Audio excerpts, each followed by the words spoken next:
Good morning, student. Myself Baleswar Singh. Let us start your class 6 history topic Janpadas. The Raja who performed these big sacrifice were now recognized being Raja of Janpadas. राजा जो बड़े बड़े sacrifice दिया करता था, अब उसको एक जनपद के राजा के रूप में पहचानना या रिकॉग्नाइज किया जाने लगा। रेदर देन जनास, जन के रूप में नहीं, उसको जनपदास मतलब जनपद का राजा के रूप में उसको पहचानना या रिकॉग्नाइज किए जाने लगा। क्यों? क्योंकि राजा जो था वो जन से मतलब कई जनों का राजा था, या इसलिए जनपद का राजा था, इसलिए उसको जन के जगह जनपदास कहा जाता था, या being raja of janapadas. The word janapadas literally means the land where the jana set it foot. Word janapad का मतलब होता है कि जहाँ लोग ने अपने पैर रखे, या जहाँ के लोग वहाँ पे पैर रखे, ठीक है, एंड सेटल डाउन, और जहाँ वो आके बसे, ठीक है, उसको हम क्या कहते थे? जनपद कहते थे या जनपदास बोलते थे। Some important janapadas are shown on page 49। Archaeologists have excavated a number of settlements in janapadas, जैसे पुराना किला इन दिल्ली।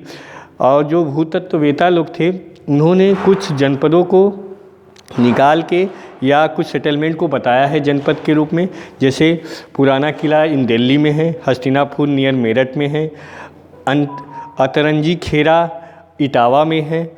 दे found that people live in huts and kept cattle as well as other animal. उन्होंने पाया यहाँ पे लोग किस में रहते थे? झोपड़ियों में रहते थे, हर्ट्स में रहा करते थे, वो पशु पालन किया करते थे, कैटल्स को पालते थे, हाँ, एंड अदर एनिमल, और दूसरे जानवर को भी पालते थे। They also grew a variety of crops. वो भिन्न भिन्न तरह के फसलें उगाया करते थे, जैसे चावल की खेती किया करते थे, चावल की फसल उगाते थे, गेहूं की फसल उगाते थे, जौ की फसल, बार्ली की फसल उगाते थे, पल्सेस मीन्स दाल की फसल उगाते थे, शुगर कैन मतलब गन्ने की फसल उगाते थे, शीशम की मस्टर्ड मतलब सरसों की फसलें उगाते थे। Is there is a crop in this list that was not mentioned in chapter 3। They made earthen pots, some of this were grey in colour. और वो क्या बनाते थे? कुछ अर्थन पॉट्स भी बनाया करते थे, मिट्टी के बर्तन बनाया करते थे। जैसे some of this were green colour, जो कि वो ग्रे कलर में होते थे, अदर्स वेयर रेड, और कुछ लाल कलर में भी होते थे। One special types of pottery found at this site is known as painted grey ware. और कुछ स्पेशल टाइप के पोट्री जो थे पाए जाते थे, उनको ग्रे कलर में रंगा जाता था, या उसको रंग दिया जाता था ग्रे कलर में। As is obvious from the name, जैसे कि नाम से ही स्पष्ट है, this grey pots has painted design.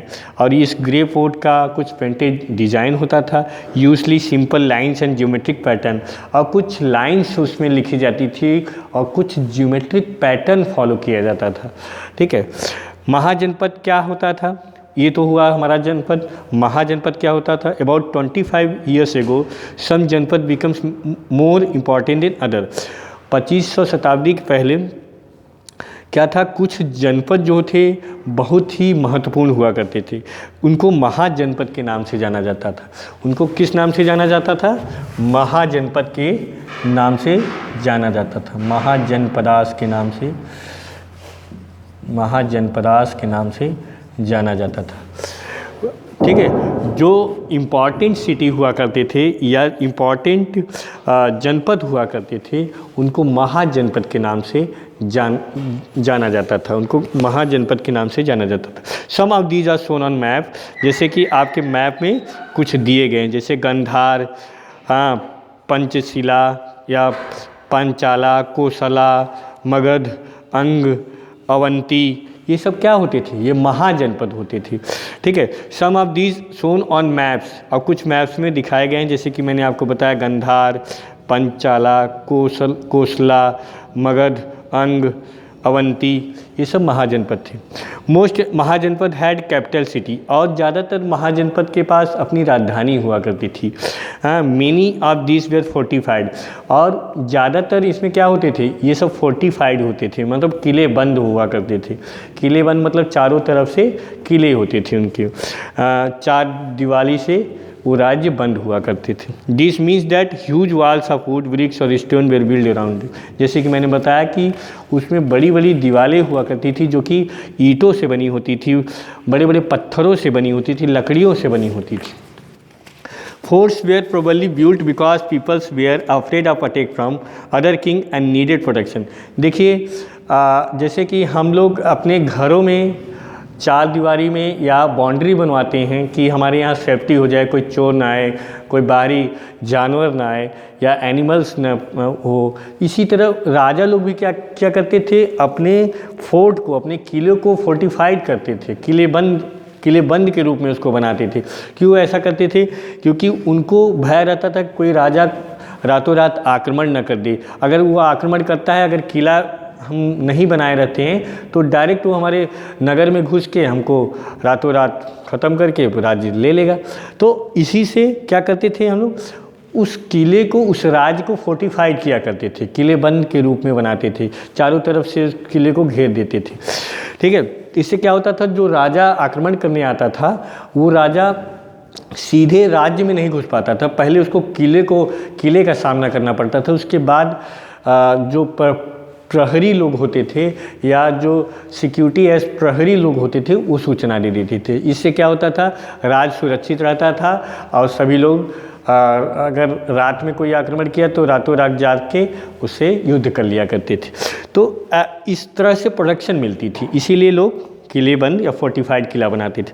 It also likely that some rulers want to show how rich and powerful they were by building really large tall and impressive walls around the city. और कुछ rulers अपने हम कह सकते हैं अपने guts में बनाते थे या अपने को दिखाने के लिए बनाते थे कि हम देखो बहुत बड़े शासक हैं, इसलिए हम इतनी बड़ी बाउंड्री वॉल्स बना रहे हैं।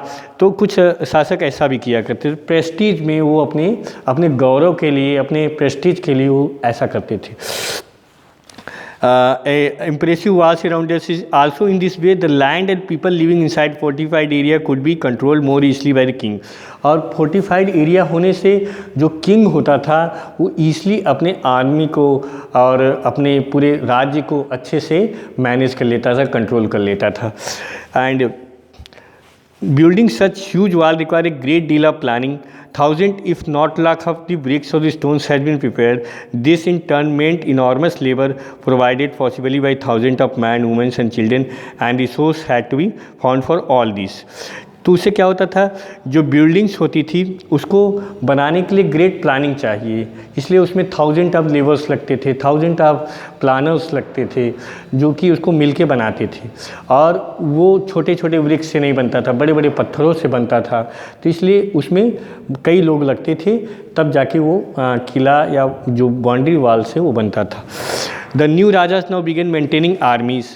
Soldiers were paid regular salary and maintain by the king throughout the year. और जो नए राजा हुआ करते थे वो आर्मी को मेंटेन करने के लिए सोल्जर्स को रेगुलर सैलरीज पेड किया करते थे। And maintain by the king throughout the year, और पूरे साल वो मेंटेन रखते थे इस प्रक्रिया को। Some payments were probably made using punch mark coins. और कुछ पेमेंट क्या होते थे, पंच मार्क कॉइन्स के द्वारा दिए जाते थे। जैसे कि राजा का अपना मुहर हुआ करता था, या जो पेमेंट देता था उसका अपना मुहर हुआ करता था, पंच मार्क मुहर उसको कर सकते हैं हम, सील्ड। तो वो अगर कहीं ठप्पा मार देता था तो वही पैसे के रूप में कन्वर्ट हो जाता था। जैसे कि हमारे RBI गवर्नर का जब सिग्नेचर होता है तो वो चीज़ वैलिड हो जाता है, दैट थिंग्स। उसी तरह वहाँ पे पंच मार्क कॉइन्स भी दिए जाते थे सैलरी के रूप में। You will read more about this coins in chapter 8। इसके बारे में आप चैप्टर 8 में डिटेल्ड फॉर्म में पढ़ेंगे। अभी आप यहीं तक। Thank you, have a nice day.